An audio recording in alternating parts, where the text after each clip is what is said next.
So finally गज આપણે આવી ગયા છે પ્રકટેશ્વર મહાદેવ મંદિરના જે છે લાલપુરમાં। તમે જોઈ શકો છો લાઇટ એકદમ ડીમ છે પણ નજારો એકદમ ખૂબસૂરત છે। જોઈ શકો છો તમે અહીંયા આઈસ્ક્રીમવાળા પણ છે અને તમે જોઈ શકો છો આ રમકડાવાળા પણ છે। આ છે મહાદેવનું મંદિર। મંદિર અંદર આરતી ચાલુ હતી, સાંભળો તમે પણ આરતી।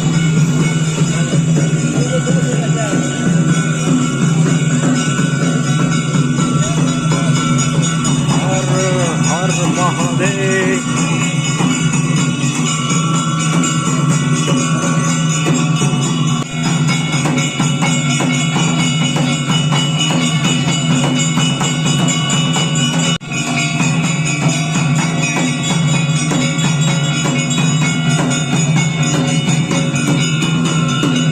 आत्मा तृप्त થઈ જાય એવી આરતી હતી અને અમે નીકળી ગયા છે અત્યારે બારે મંદિરની બહાર। તમે જોઈ શકો છો લાલપુરનો નજારો।